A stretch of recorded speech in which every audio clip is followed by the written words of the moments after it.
मित्रांनो, पहा आमचा हा नवीन शेततलाव 50 बाय 50चा शेततलाव आहे. मित्रांनो पहा, याच्यात नवीन शेततलावात आज फर्स्ट टाइम पाणी सोडलं आहे. हे पहा, आपली इथं हे मोटर 5-8चा पंप आहे, बोरवेलचं पाणी आहे सध्या. आणि इथून आपलं हे कनेक्शन आता तिथं त्या बाईकपाशी आपलं एक बार आहे. बाऱ्यातून कनेक्शन जोडून आणि बोरवेल थेट त्या टाकीपाशी टाकी दिसते तुम्हाला व्हाईट कलरचा तिथं बोर आहे. आणि आपली उन्हाळ्यात संत्रा बागेसाठी पाणी सोय, तिथं पण एक पाण्याची टाकी बघा, RCC बांधलेली. ती 80,000 लिटरचं पाणीचं कॅपॅसिटी त्याच्यात.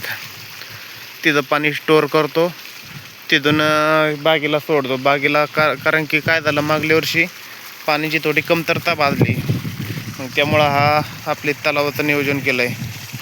आणि आपलं परत इथं एक RCC हौदे छोटा, तो 20,000 लिटरचा आहे खाली जमिनीत.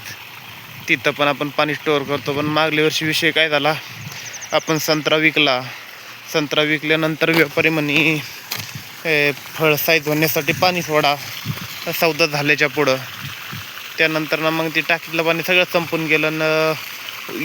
तुम्हाला तर माहिती आहे, सगळ्यात जास्त यावर्षी उन्हाळा होता, जास्त दिवस. आणि अजून पण आता जुलै महिन्यात आला, अजून पण कुठं लय म्हणावं अशी पाणी बोरला वाढले नाही. त्यामुळं आणि न्यूजवर तर ऐकतोय की ह्या वर्षी तर जास्तच दुष्काळ आहे 2026ला. मग त्यामुळं ही पाण्याचं नियोजन केलं आहे आपण. पाण्याचं नियोजन असं केलं की याच्यात आम्हाला टोटल 27,000 रुपयाचा कागद लागला, प्लॅस्टिक. आपलं अहिल्यानगरमध्ये भाळवणी साईडला GK प्लॅस्टिक म्हणून तिथं कंपनी आहे. तिथं 130 रुपये मीटर याप्रमाणे आम्हाला कागद भेटला. आणि ते आपण टोटल खर्च खाण्यासाठी 6,000 ते 7,000 रुपये खर्च आला. आणि परत त्याची रोलिंग करण्यासाठी, म्हणजे आतून लेवल करण्यासाठी लोकांना ठरवून दिलं की तुम्ही एवढ्या वेळात म्हणजे एवढ्या वेळात आणि एवढ्या रुपयात आम्हाला ही रोलिंग करून द्या. त्यांनी मग सगळं काड्या दगडं काढून रोलर मशीननी दाबून दिला आम्हाला. आणि त्यानंतर कागद फिट करून दिला. कागद आम्ही कंपनीकडूनच डायरेक्ट फिट करून 1 सेट बनवून आणला होता, म्हणजे तिथंच चिकटून, इथं जागेवर चिकटायचा विषय नव्हता. आणि आम्ही एक दिवस आलो आणि या मोकळ्या गोण्या मातीत भरून ठेवल्या. मग ते दुसऱ्या दिवशी आले, हे रोलिंगवाले त्यांनी कागद फिट करून त्या गोण्या उचलून मांडल्या.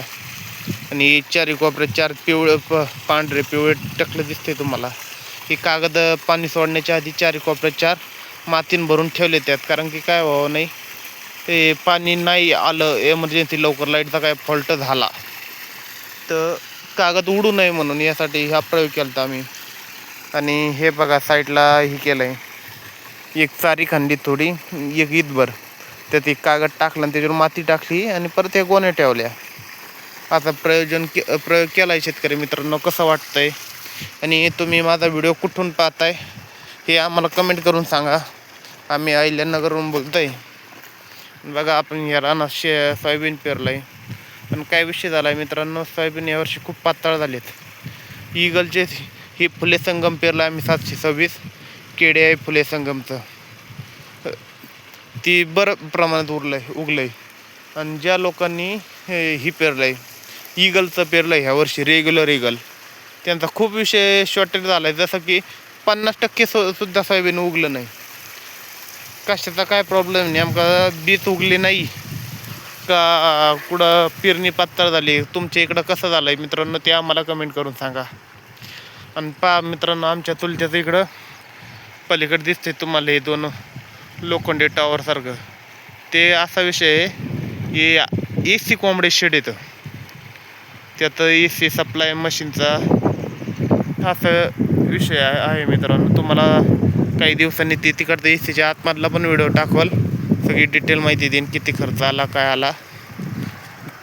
आणि ही बघा आपलं मित्रांनो, हे फार्मर हाऊस, म्हणजे शेतीतलं घर बनवलेलं आहे. आपल्या सिटीमध्ये पण आहे दुसरं घर. मित्रांनो, हे सांगा तुम्हाला, ह्या 5-8च्या पंपानी एवढं 50 बाय 50चं शेततलाव भरायला किती टाईम लागेल बरं? आणि या 50 बाय 50चा किती लिटरची कॅपॅसिटी असेल हे पण अंदाज सांगा तुम्ही कोणी बांधला असेल तर.